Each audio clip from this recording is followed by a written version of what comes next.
সকলোকে মোৰ চেনেললৈ পুনৰ এবাৰ স্বাগতম জনাইছোঁ। আজি মই আপোনালোকৰ আগত এটা ইজি আৰু টেষ্টি ৰেচিপি লৈ আহিছোঁ। যদি কেতিয়াবা আপোনালোকৰ কিবা ভাল ৰেচিপি খাব মন যায় তেনেহ'লে এই ৰেচিপিটো আপোনালোকে ঘৰতে বনাই খাব পাৰে। তেনেহ'লে বলকচোন চাওঁ। এই ৰেচিপিটো বনাবৰ বাবে মই আলু 4টা লৈছোঁ, পনীৰ 100 গ্ৰাম লৈছোঁ, কেঁচা ৰঙালাও আধা কিলো লৈছোঁ আৰু এইখিনি মই ভালদৰে কাটি ধুই লৈছোঁ। আৰু মই ইয়াতে মছলাৰ ভিতৰত হালধি গুড়ি, ৰঙা জলকীয়া গুড়ি, জিৰা গুড়ি, ধনিয়া গুড়ি আৰু আদা লচুনৰ পেষ্ট এচামুচকৈ লৈছোঁ। সোৱাদ অনুসৰি নিমখ লৈছোঁ, পিঁয়াজ 2টা সৰু সৰুকৈ কাটি লৈছোঁ, কেঁচা জলকীয়া 2টা লৈছোঁ আৰু মিঠাতেল লৈছোঁ। এতিয়া মই গেছটো অন কৰি কেৰাহী এখন পাতি দিছোঁ। তাতে মই তেল দি দিছোঁ আৰু এইখিনি মই গৰম হ'বলৈ দিছোঁ। এয়া চাওক মোৰ তেলখিনি গৰম হৈ গৈছে। এতিয়া মই ইয়াতে কাটি লোৱা আলুখিনি দি দিছোঁ আৰু ইয়াতে মই সোৱাদ অনুসৰি নিমখ আৰু হালধি গুড়ি দি এইখিনি মই ধুনীয়াকৈ ৰঙচুৱা হোৱালৈকে ভাজি থাকিম।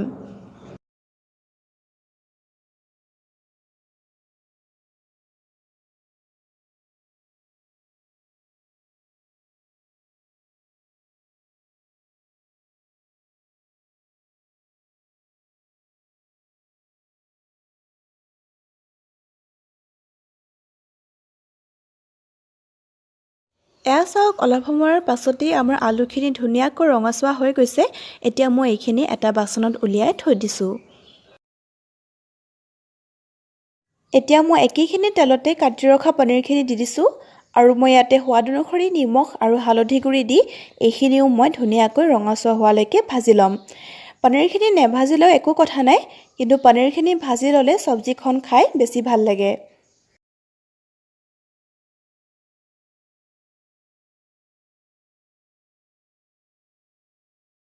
এয়া চাওক অলপ সময়ৰ পাছতেই আমাৰ পনীৰখিনিও ধুনীয়াকৈ ৰঙচুৱাকৈ ভজা হৈ গৈছে। এইখিনিও মই এতিয়া এটা বাচনত উলিয়াই থৈ দিছোঁ।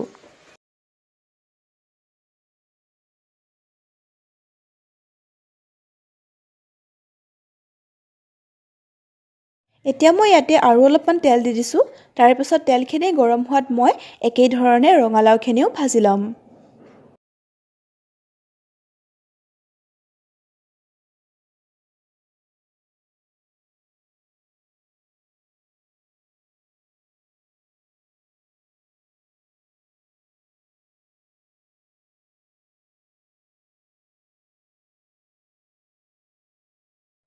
এয়া চাওক কিছু সময়ৰ পাছত আমাৰ ৰঙালাওখিনিও ধুনীয়াকৈ ভজা হৈ গৈছে। এইখিনিও মই এটা বাচনত উলিয়াই ৰাখি থৈছোঁ।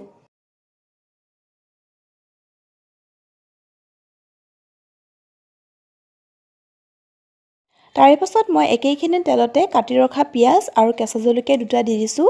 এইখিনি মই অলপ সময়ৰ কাৰণে ফ্ৰাই কৰি লৈছোঁ।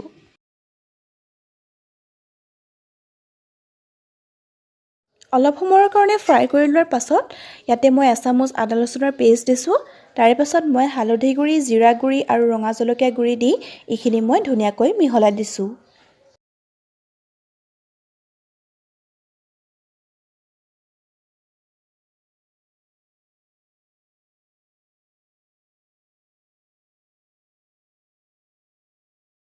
এতিয়া মই ইয়াতে গোটেই ভাজি ৰখা চব্জিখিনি দি দিছোঁ আৰু মই এইখিনি অলপ সময়ৰ কাৰণে ভাজি আছোঁ।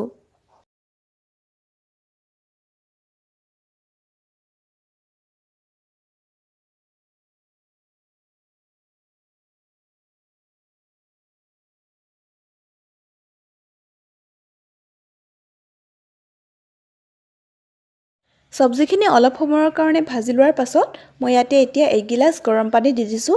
তাৰে পাছত মই চব্জিখিনি ঢাকনি মাৰি উতলিবলৈ দিছোঁ।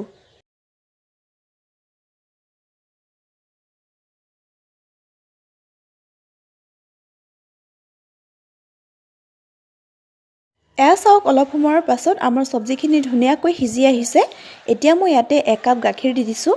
আপোনালোকে ইয়াতে গাখীৰৰ সলনি ক্ৰীমো দিব পাৰে। চব্জিখনত গাখীৰ বা ক্ৰীম দিলে খাই বহুত ভাল লাগে আৰু এইটো নিদিলেও একো কথা নাই। তাৰে পাছত মই আকৌ ঢাকনিখন লগাই চব্জিখিনি সিজিবলৈ দিছোঁ। চাওক চব্জিখন 5 মিনিটমান উতলাই লোৱাৰ পাছত আমাৰ চব্জিখন একেবাৰে ধুনীয়াকৈ ৰেডি হৈ গৈছে। ধুনীয়া এটা সুগন্ধ ওলাইছে। এতিয়া মই গেছৰ ফ্লেমটো অফ কৰি দিছোঁ আৰু শেষত মই ইয়াতে এচামুচ ঘি দি দিছোঁ। এইটো একেবাৰে অপশ্যনেল হয়। আৰু আপোনালোকে যদি এনেধৰণে আগতে বনাই খাই পোৱা নাই তেনেহ'লে এবাৰ ট্ৰাই কৰিবলৈ নাপাহৰিব খাবলৈ সঁচাই বহুত ভাল লাগে আৰু আজিৰে যদি ৰেচিপিটো চাই ভাল পালে তেনেহ'লে লাইক এটা কৰি দিব আৰু মোৰ চেনেলটো ছাবস্ক্ৰাইব কৰি বেল আইকনটো বজাই দিব তেনেহ'লে অন্য এটা ভিডিঅ'ত আকৌ লগ পাই আছোঁ তেতিয়ালৈ বাই বাই